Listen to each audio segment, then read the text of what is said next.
أعوذ بالله من الشيطان الرجيم. بسم الله الرحمن الرحيم.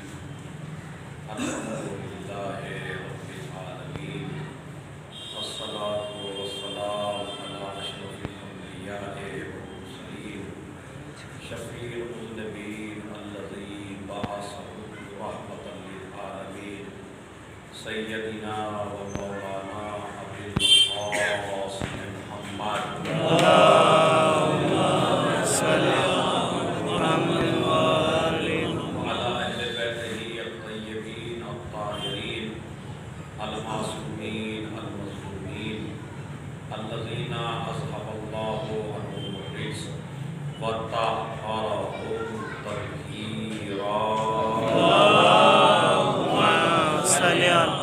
محمد وآل ورحمة الله على أعدائهم أجمعين من يومنا هذا إلى قيام يوم الدين.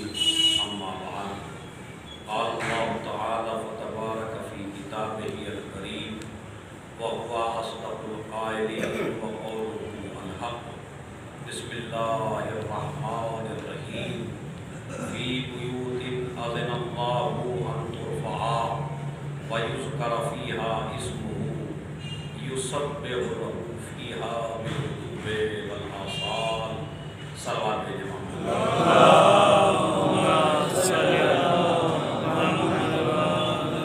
ایک مرتبہ سورہ الحمد کی مرتبہ سورہ الحمد کی تلاوت فرما کر کربلائی بیگم بنت مشرف حسین کو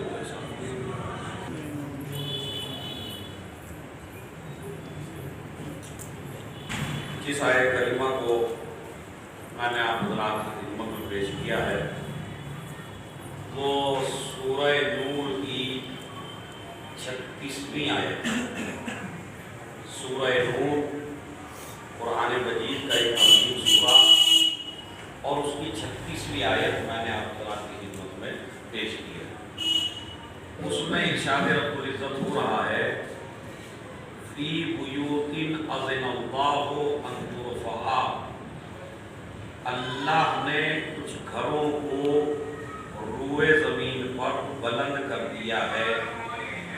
اللہ نے بلند کر دیا اور اجازت دی ہے اللہ نے کہ روئے زمین پر زمین کے اوپر ان گھروں کو بلند کر دو کہ جن گھروں میں سب سے زیادہ ذکر الہی ہوتا. اور پھر فرمایا فی بیوت اذن اللہ ان ترفع. اللہ نے ان گھروں کو زمین پر بلند کر دیا کہ جن میں اللہ کا تذکرہ ہوتا ہو اور صبح و شام اللہ کی تسبیح ہوتی ہے. تو وہ گھر روئے زمین پہ بلند ہے. یہیں سے آپ کو پتہ چل گیا کہ ہر سیمنٹ سے بننے والا گھر گھر نہیں کہلاتا. آپ چاہے جتنا بڑا محل بنا لیجئے، چاہے جتنا بڑا گھر بنا لیجئے، اسلامی نقطۂ نظر سے اسے گھر نہیں کہتے جب تک اس گھر میں ذکر خدا نہ ہو. اگر اس میں ذکر خدا نہیں ہے تو بڑی بلڈنگ ہو، بڑا محل ہو، اسے اسلام گھر کہنے کو تیار نہیں ہے. اسی لیے اسلام میں یہ ہے کہ گھر اسے کہتے ہیں کہ جس میں تلاوت قرآن پاک کی آواز آتی ہے. اسی لیے نبی نے فرمایا نوّروا بیوتکم بتلاوت القرآن فلا تتخذوها قبورا. بڑی عجیب و غریب حدیث ہے اور علماء اہل سنت نے اور علماء اہل تشیع نے اپنی اپنی کتابوں میں اس حدیث کو جگہ دی ہے. ارشاد فرماتے ہیں بڑی عجیب و غریب حدیث ہے. انشاءاللہ اس مجلس کے بعد اس حدیث پہ عمل کرنے کی کوشش ضرور فرمائیں. نوّروا بیوتکم بتلاوت القرآن. اپنے گھروں کو منور کرو قرآن کی تلاوت سے. فلا تتخذوها قبورا. ان گھروں کو قبریں نہ بناؤ. سبحان اللہ. دیکھیں کیا لفظ ہے، بڑا حسین لفظ نبی نے رکھا. فلا تتخذوها قبورا. ان گھروں کو قبریں نہ بناؤ بلکہ ان گھروں کو اگر گھر بنانا چاہتے ہو تو قرآن مجید کی تلاوت کیا کرو. اب آپ یہ کہیں گے جناب ہم تو قرآن پڑھے ہوئے نہیں ہیں تو تلاوت کیسے کریں؟ تو قرآن کی تلاوت سے مراد یہ نہیں ہے کہ آپ پورا قرآن اپنے گھر میں پڑھیے. قرآن کی تلاوت سے مراد یہ ہے کہ اگر بالکل ہی جاہل ہو تو کم سے کم ایک آیت تو تمہارے ضرور یاد ہوگی. جب بھی کوئی کام کرو تو اپنی زبان مبارک سے کہو بسم اللہ الرحمن الرحیم. کر سکتے ہیں یا نہیں کر سکتے؟ بتائیے کون سا ایسا بندہ ہے اس مجلس میں جو یہ آیت یاد نہ رکھتا ہو؟ بھائی سب کے یاد ہے نا ماشاءاللہ. سورہ الحمد یاد ہو نہ ہو, سورہ قل یاد ہو نہ ہو, سورہ انا اعطینا یاد ہو نہ ہو, لیکن کوئی بندہ کوئی جاہل ایسا نہیں ہے کہ جسے بسم اللہ بھی یاد نہ ہو. اسی لیے اسلام نے کھانے سے فاتحہ کو نہیں جوڑا. دیکھیں بڑا عجیب و غریب جملہ ہے, اسے محسوس کر لیجئے. میں آج کل یہ پیغام بھی دے بھی رہا ہوں. کھانے سے فاتحہ کا کوئی رابطہ نہیں. یہ فاتحہ کو کھانے سے ہم نے جوڑا ہے, اسلام نے نہیں جوڑا. فاتحہ کا کوئی ربط کھانے سے نہیں ہے. ابھی میں نے سورہ فاتحہ پڑھوائی مجلس میں, اس میں کوئی کھانا سامنے تھا؟ یہ پہنچی یا نہیں پہنچی؟ پہنچ گئی. ابھی مجلس کے بعد پڑھوائیں گے, وہ بھی پہنچ جائے گی. ہماری قوم کی جہالت اتنی بڑھ گئی ہے کہ ہم نے قرآن مجید کو اور فاتحہ کو اتنا بڑا ربط دے دیا اس کھانے سے کہ اگر اس پہ دسترخوان بھی رکھا ہوا ہو اور آپ ایسے ہی سورہ فاتحہ پڑھ دیں تو 2-3 آدمی مرنے والے کے آگے بڑھیں. رکیے مولانا بھی, کیوں رکیے؟ کہا ابھی ہم نے دسترخوان نہیں ہٹایا. جب تک کھانا آپ کو نظر نہیں آئے گا تب تک فاتحہ پہنچے گی کیسے؟ اچھا اب عقل کی داد دینی چاہیے. جو فاتحہ اتنی کمزور ہو کہ دسترخوان میں اٹک جائے تو وہ فاتحہ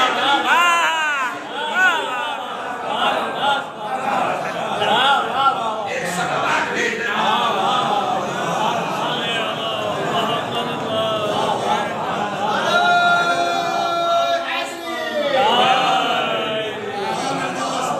تو یہ جو ہم نے جوڑا ہے فاتحہ کو کھانے سے اور فاتحہ کو کھانے سے جوڑ کے ہم نے یہ کیا کہ دسترخوان مطلب یہ واجب کر لیا ہم نے.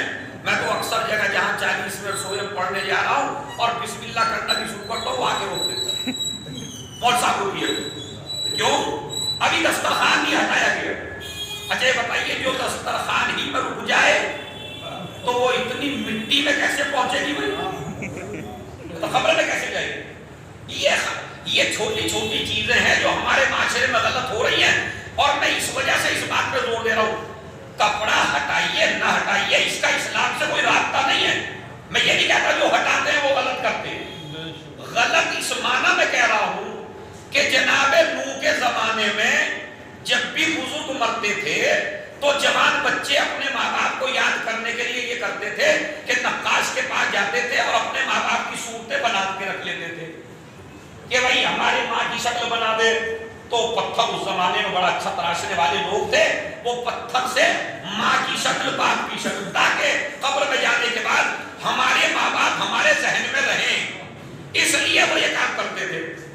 تصویر کا زمانہ نہیں تھا, اب تو آپ فوٹو کھینچ لیتے, لیکن اس زمانے میں یہ تھا کہ وہ کر لیتے تھے اور رکھ دیا کرتے تھے. تاریخ اسلام جو ایران سے چھپی ہے اس میں انہوں نے لکھا انصاریان نے کہ وہ ایسا کرتے تھے.